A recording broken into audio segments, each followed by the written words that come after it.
सुंदर रूप चौदस की जो पूजन का विधान है, आपको धनतेरस की पूजन का जो विधान बताया था, धनतेरस की पूजन का जैसा विधान था, पहुंचकर पाटे को बिछाकर चौक पूर कर जिस थाली में आपने स्वस्तिक बनाकर जो सिक्का रखा है, उसी में एक सिक्का और रखकर उसकी पूजन अर्चना करना है, वैसी की वैसी ही जैसा पहले कल कहा गया। रोली, चावल, हल्दी, मोली, मेहंदी, सिंदूर आदि सब चढ़ाते हुए, और साथ में 2 दीप लगेंगे। रूप चौदस के दिन 2 दीप है। एक दीप है घी का, लंबी बत्ती का, जो लक्ष्मी जी के सीधे हाथ पर है। दूसरा दीप है घी का दीप भी आटे का आएगा और तेल का दीप भी आटे का आएगा। जो तेल का दीप लगेगा वो थोड़ा सा दिया बड़ा लेना, उसमें 4 लंबी लंबी बत्तियां रखना, सरसों का तेल या मीठा तेल या तिल्ली का तेल जो भी मिल जाए उसके अंदर डाल लेना। 4 बत्ती ये लक्ष्मी जी के लेफ्ट हैंड की ओर आएगी। उसी आटे का तेल का जो दिया रहेगा उसके अंदर या तो पीली सरसों या काली सरसों, जो राई होती है, सरसों होती है, उसके थोड़े से दाने उसमें डाल दिए जाते हैं। लक्ष्मी जी का पूरा पूजन बड़े भाव से करिए, जल का छिटा दीजिए, रोली, चावल, मोली, हल्दी जो भी है आपके पास समर्पित करने के लिए पूजन की थाली में, वो समर्पित करिए। मीठे का भोग लगाइए और भोग लगाने के बाद में बड़े प्रेम से 5 कमलगट्टे, 5 हल्दी की गठान, 5 अमर बेल के टुकड़े। अमर बेल होती है एक लंबी सी बेल, पेड़ों पर चलती है, पीले कलर की, जो कि पूरे पेड़ पर छाई रहती है। उसको कहीं पर भी डाल दिया जाए वो बढ़ती चली जाती है। वो हमारे वंश की वृद्धि के, लक्ष्मी की वृद्धि के लिए श्रेष्ठतम मानी जाती है। 5 टुकड़े अमर बेल के, 5 हल्दी की गठान, 5 कमलगट्टे दोनों हाथ में लेकर मां लक्ष्मी से प्रार्थना करते हुए उन सिक्कों पर समर्पित कर दीजिए। सिक्कों पर समर्पित कर कर जो घी का दिया लगाया है तुमने लक्ष्मी जी के सीधे हाथ पर, उसको उठाकर माता की आरती कर लीजिए। जो तेल का दिया है, घी का दिया वापस रखकर आरती के बाद में जो तेल का दिया है 4 बत्ती वाला जो तुम जला कर रखी हो, उसको पूरे घर में घुमाकर रूप चतुर्दशी के दिन, रूप चौदस के दिन, नरक चौदस के दिन पूरे घर में घुमाकर, सारे घर के दरवाजे खोलकर बड़े प्रेम से घुमाकर मुख्य द्वार के बीच में, जो घर से बाहर निकलने वाला द्वार है, उसके ठीक बीचों बीच वो दिया 4 बत्ती का रख देना चाहिए। कुछ देर के लिए दरवाजे खुले रखना चाहिए। पूरे घर में माता लक्ष्मी का स्मरण करते हुए श्री शिवाय नमस्तुभ्यम बोलते हुए दिया रखकर जब वापिस आए, माता लक्ष्मी को झोली पसार कर प्रणाम कर कर कहें, माँ हमारे घर में निवास करो, आपका भंडार सदा भरा रहे, खाली ना हो। हे माँ, जैसे हम दामोदर मास की कथा का रसपान कर रहे हैं, कार्तिक मास की कथा को श्रवण कर रहे हैं, जैसे हमने कार्तिक के महत्व को जाना है और उस महत्व को जाना कि लक्ष्मी भगवान शिव की आज्ञा से जाती है, नारायण की आज्ञा से जाती है, उसी तरह आप हमारे घर में शिव और नारायण की आज्ञा से विराजमान होइए। माँ को प्रणाम करिए बड़े भाव के साथ। ऐसी ही ये रूप चतुर्दशी की पूजन का विधान है। ये रूप चतुर्दशी की पूजन का जो थाली अपने धनतेरस के दिन रखी है, उस थाली को आप रात्रि को हटा सकते हो, दूसरे दिन फिर वही थाली रखा जाती है।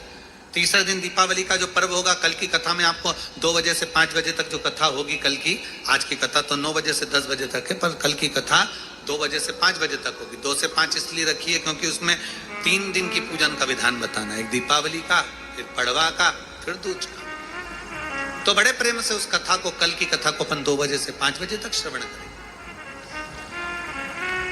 भगवान को अपने हृदय की बात, अपने चित्त की बात, अपने मन की बात बाबा को प्रार्थना करते हैं। और हम तो निवेदन करेंगे, प्रयास करिए,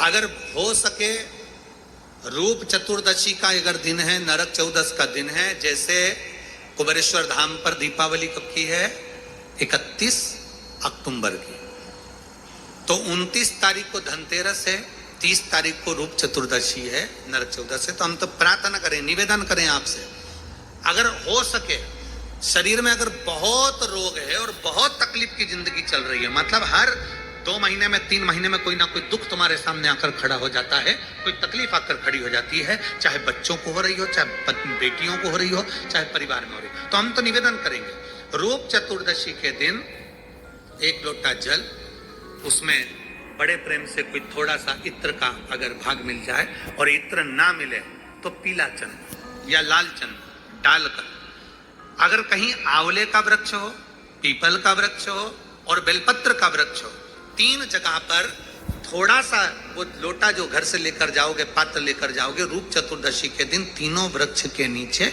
एक ही कलश से थोड़ा थोड़ा जल 3 स्थान पर चढ़ाइए और बाबा से अपने मन की बात कहकर आइए। आप खुद देखोगे कि 3 महीने में मेरा कुबेर भंडारी आपके दुख। Enjoy big savings on all.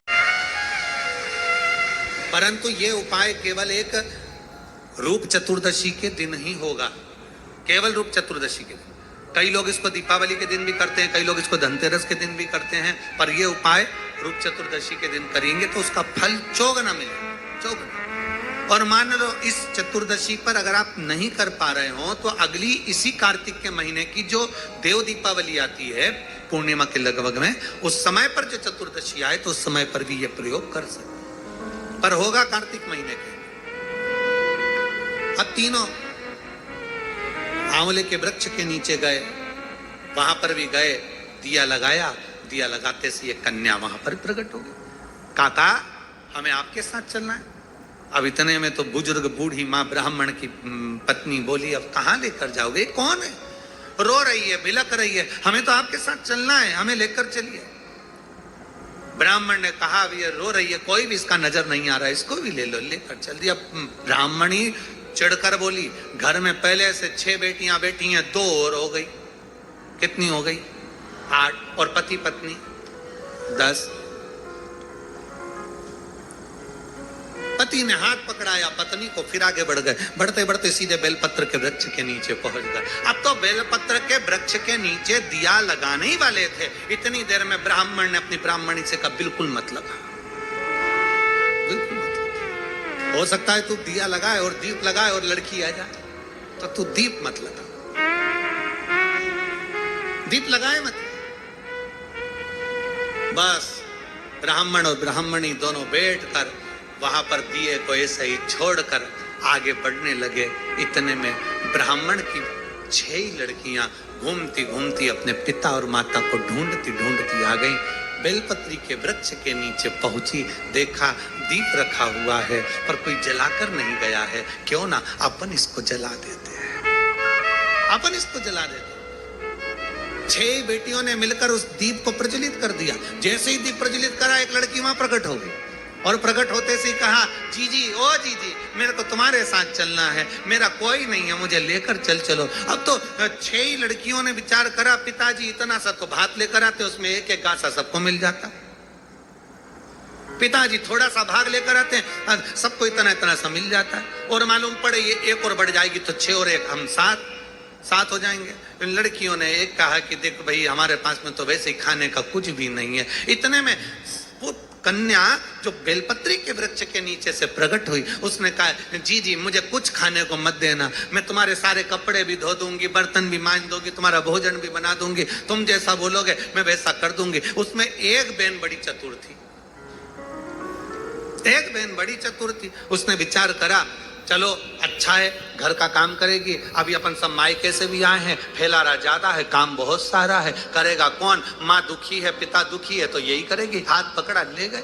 अब तो चलती चलती वो लड़की बोली, मेरे तो पांव दुख रहे हैं, मुझसे चलता नहीं बने। तो उसमें से एक चिल्ला के बोली कि तुझसे चलता नहीं बने तो तू आई क्यों, जा वापिस जा। नहीं मेरे को तुम कंधे पर बिठा लो, मैं आराम से चली जाऊंगी। अब इनको क्या मालूम था, बताओ, हम तो अच्छे के लिए लेकर गए तो ऊपर से कंधे पे चढ़ गए। अब उसको कंधे पर बिठा लिया, उसने लहंगा इधर पीछे कर कर दोनों पांव लटका कर कंधे पे बैठ गई और चोटी पकड़ ली जीजी की। और चोटी पकड़ते पकड़ते बड़े प्रेम से जो पहुंची, आवाज लगाया, पिताजी पिताजी पिताजी। जो पिताजी बाहर आकर बोले, क्या हो गया बेटा, किसकी बेटी को लिया सिर पर बिठाकर, कंधे पर बिठाकर? अरे पिताजी एक दिया रखा था बेलपत्री के वृक्ष के नीचे, हमने सोचा कौन रखकर चले गया, जलाकर आ जलाकर। अब तो पिता को लगा, उन्होंने ब्राह्मणी को बुलाया, देख वो मैंने मना करा था दिया मत जला, और दिया जलाया और वो आई। अब ये देख, अंदर जाकर बेटियों ने देखा तो पहले से बैठी थी, एक साथ में आ गई। कितने हो गए, सब मिला के 11। अब 11 की 11 एकत्रित हो गए। अब बेटियां बड़ी भूख से व्याकुल, अन्न का भाग नहीं थोड़ा सा, करे तो करें क्या करें। इतने में पीपल के वृक्ष के नीचे से जो बेटी निकली, आंवले के वृक्ष के नीचे से जो बेटी निकली, बेलपत्र के वृक्ष के नीचे से जो बेटी निकली, ब्राह्मण पिता ने और ब्राह्मणी ने दोनों ने मिलकर उन तीनों का नाम पावनी लक्ष्मी रख दिया। कौन सी लक्ष्मी? पावनी। पावनी का मतलब जानते हो? पावनी का मतलब होता मेहमान। कौन सी लक्ष्मी है? पावनी लक्ष्मी। मतलब हमारे घर में मेहमान बनकर कोई लक्ष्मी। अब ब्राह्मणी ने पूछा कि इनका नाम क्या रखे, तो क्या रख दो? पावनी लक्ष्मी। अब इन्होंने नाम रख दिया पावनी लक्ष्मी। अब तीनों को नाम पावनी लक्ष्मी। अब एक ने कहा, जो पीपल के वृक्ष के नीचे से निकली, मैं जाती हूँ अभी भोजन बनाती हूँ। तो इतने में ब्राह्मणी आंख में आंसू भरकर बोली, बेटी तू इतनी सी तो रखी है, भोजन क्या बनाएगी? कुछ भी तो खाने का नहीं है। अपन एक काम करेंगे, कल भिक्षा मांग कर लाएंगे तब बनाएंगे। इतने में लक्ष्मी ने उसी समय पावनी लक्ष्मी बोली, माँ तू तो बर्तन बता दे, बर्तन कहाँ रखा है? बस बर्तन बता, मैं बना दूंगी। तो बनाएगी क्या? अन्न हो घर में तो बनाएगी ना। अरे माँ तू बता तो सही, तू मुझे बता कहां रखा है। तो इतने में ब्राह्मणी ने पूछा, घर में अन्न नहीं है तो तू देगी क्या? इतने में पावनी लक्ष्मी ने कहा, मां एक बूढ़ा बूढ़ी पीपल के वृक्ष के नीचे आते थे, अपने अन्न का एक हिस्सा रख कर जाते थे।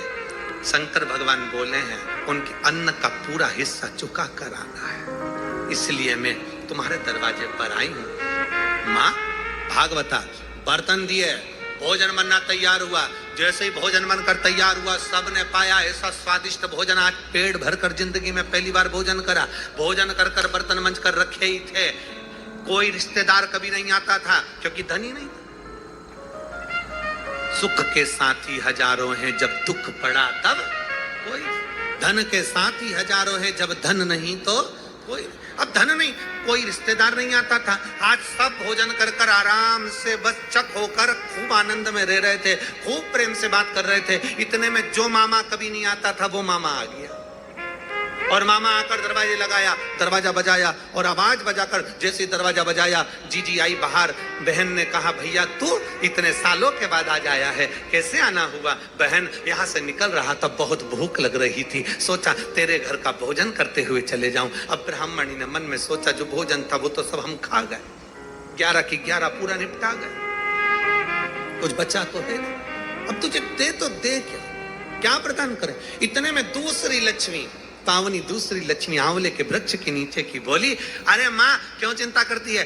तुम्हारा मामा, तुम्हारा भाई, हमारा मामा बिठा, अभी हमें भोजन बना के लाती। दूसरी ने जैसे कहा भोजन, तो इतने में ब्राह्मणी ने कहा कि भोजन पहली वाली तो दे दी पीपल का भाग, अब तू कहां से लाएगी? दूसरी बोली, एक ब्राह्मणी आते थे, आंवले के पेड़ के नीचे भिक्षा रख कर जाते थे, हिस्सा मेरे को भगवान शंकर जी बोले हैं उनका हिस्सा पूरा चुका कराना, इसलिए मामा को भी खिला कर भेजती। जो भोजन बनाया मामा तो चक खाया, वहीं पड़ गया, वहीं सो गया। मामा जैसे ही सोया, खूब आनंद में रहे। अब सब की सब आनंद में सो रहे थे, सब आनंद चक से सो रहे थे। तीनों कन्याओं ने, दो ने उठकर आखिरी पावनी लक्ष्मी से, पार्वती जी की उस बेलपत्री के वृक्ष के नीचे से निकली उस कन्या से कहा, जीजी अब तेरी बारी है, तू अब कुछ कर। पावनी लक्ष्मी ने कहा, चिंता मत करो। ब्राह्मणी को जगाया और ब्राह्मणी से कहा, एक काम कर, पूरे घर का कोठा साफ कर दे, झाड़ू को घर के पीछे रख दे,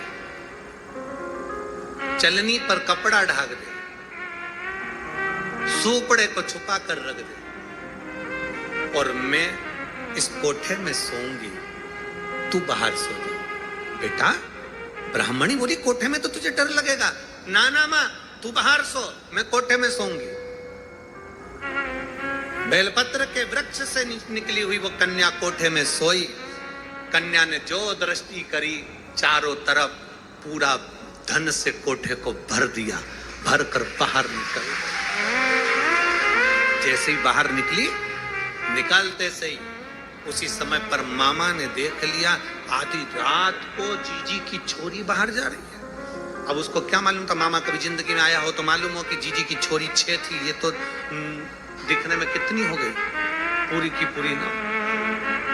उसको क्या मालूम, जीजी की छोरी बाहर जा रही है, इतने में मामा उड़ गए। मामा ने उठकर हाथ पकड़ लिया, हाथ पकड़कर कहा बेटी कहाँ जा रही है? तो इतने में कहा बस मेरा काम था पूरा कर दिया, मैं जा रही हूँ। मामा जी बोले कभी मामा के घर नहीं आएगी? तो इतने में बोली अब भी चल चल, अभी चलूं मैं। हाथ पकड़कर मामा बेटी को घर लेकर गए। मामा की दशा भी ठीक नहीं थी।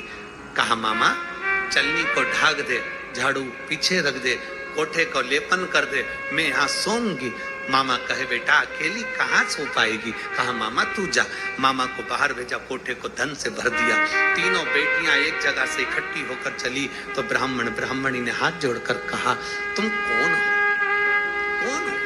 कहा बाबा दामोदर मास में कार्तिक के महीने में तुमने शिव की अर्चना करी, शंकर के मंदिर का झाड़ू बुआरी कर दीप का दान किया, पीपल के वृक्ष का दीप दान करा, आंवले के वृक्ष का दीप दान करा, बेलपत्री के वृक्ष का दीप दान करा, तो शंकर भगवान की करुणा से हम तीनों ने आपका भंडार भरा।